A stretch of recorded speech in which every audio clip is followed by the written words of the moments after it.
Listen, I didn't think that night would change anything. I thought it would be just another dinner, another long drive, another silent ride back. But nah, life had other plans. My name is Hannah, and the night my father told me don't mess this up for your brother was the same night everything he thought he knew about me fell apart. I drove almost 4 hours to get there. 4 hours of highway, bad radio signals, and my own thoughts going in circles. You ever drive somewhere and already feel tired before you even arrive? Yeah, that was me. Not physically tired, emotionally drained, because deep down, I already knew how this was going to go. Same house, same table, same roles.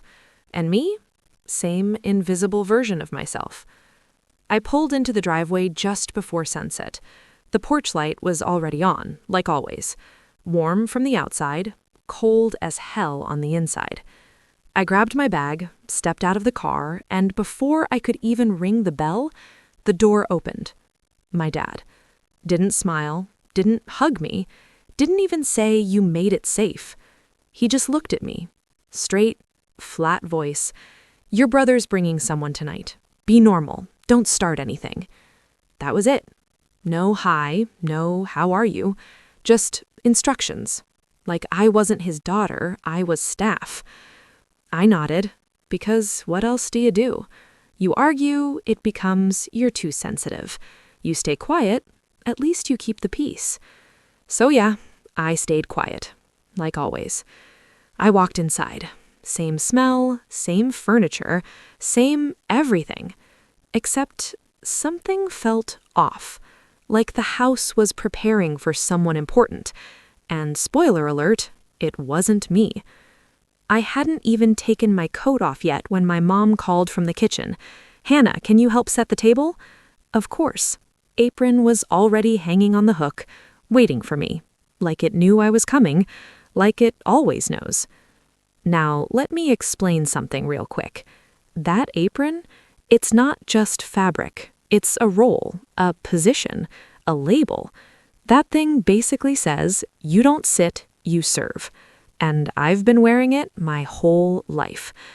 I tied it around my waist, rolled up my sleeves, and started doing what I always do. Plates, glasses, napkins, forks, knife placement. Yeah, I know it all.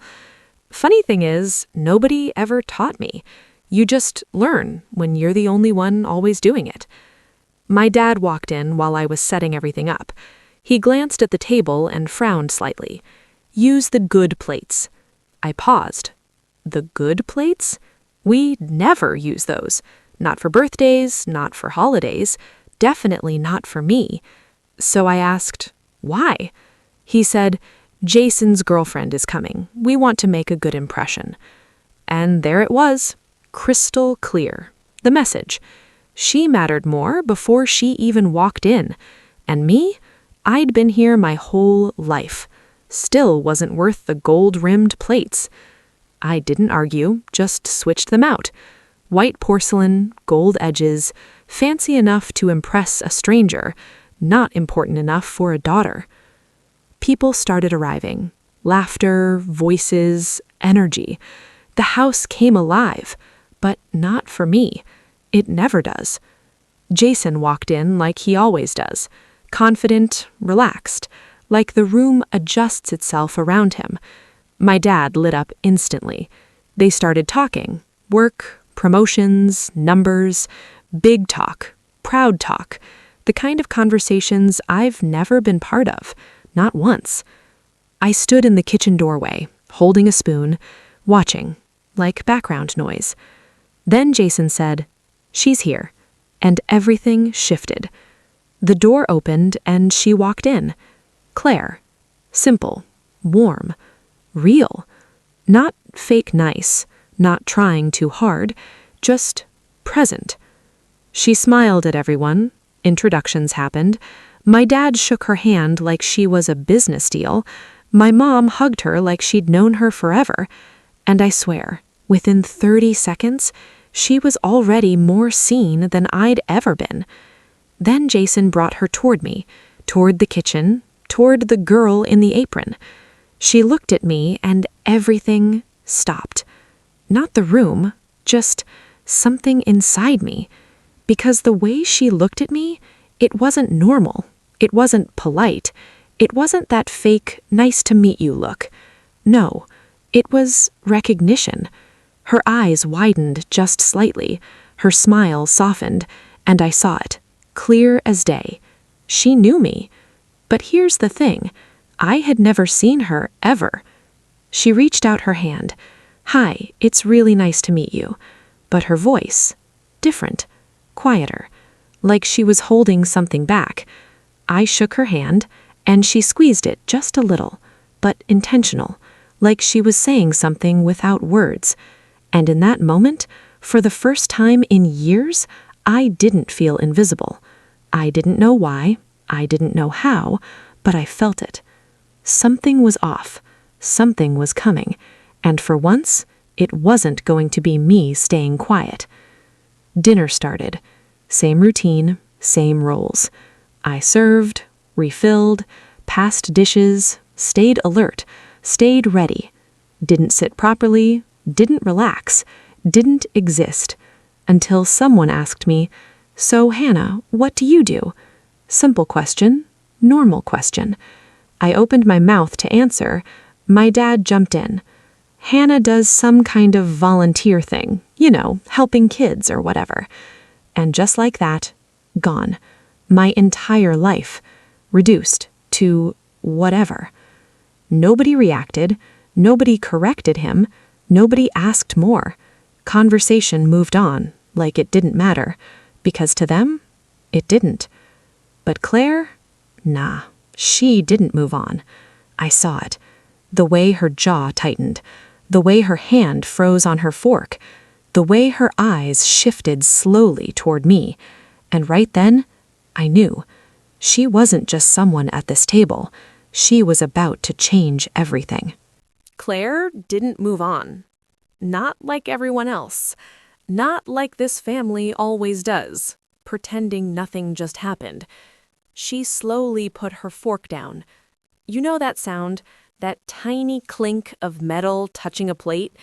Yeah, in that moment, it sounded loud.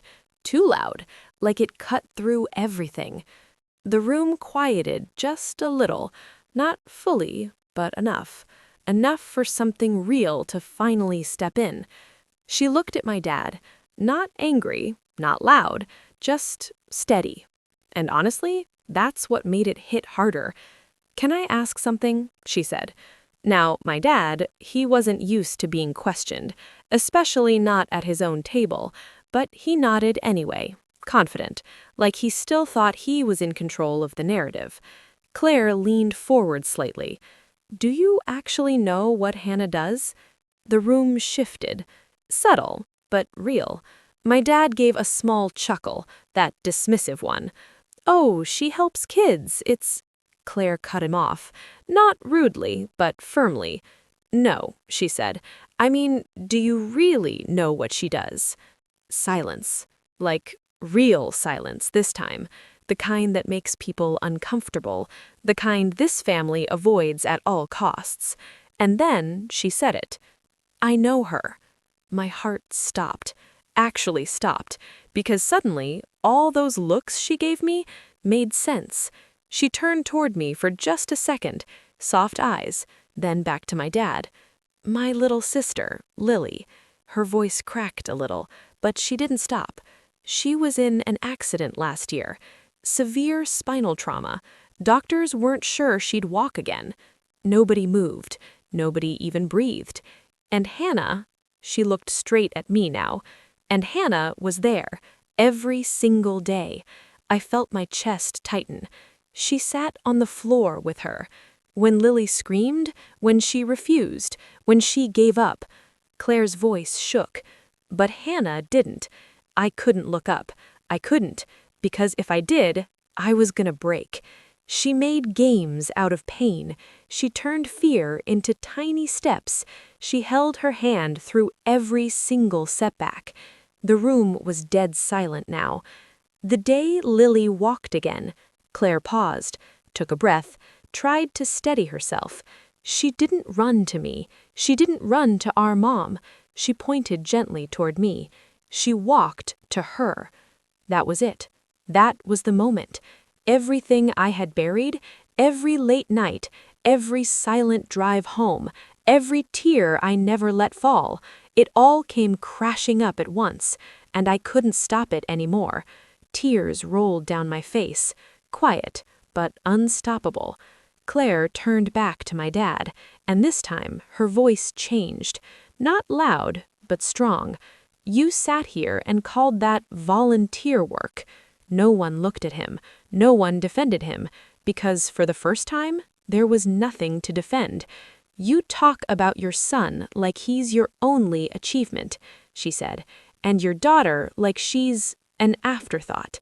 My dad looked down, not at her, not at me, at the plate, that same gold-rimmed plate he thought mattered so much, and suddenly it didn't mean anything. Jason spoke next, quiet, confused. Why didn't you ever tell me? I looked at him, really looked at him. You never asked. Simple, clean, true. And that hit him harder than anything Claire said, because it wasn't anger, it wasn't blame, it was just reality. Dinner didn't recover. How could it? People tried to talk, tried to move on, but nah, something had shifted too deep. After a few minutes, I stood up, automatically, like muscle memory. I reached for a plate, same routine, same role. But then I stopped.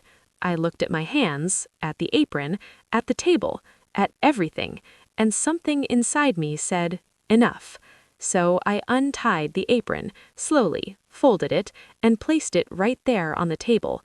Not dramatic, not loud, just final. Then I sat back down. Nobody moved, because everyone understood that wasn't just an apron. That was me stepping out of a role I never chose. I didn't clear a single plate that night, not one. I walked outside, needed air, needed space, needed to breathe like a human again.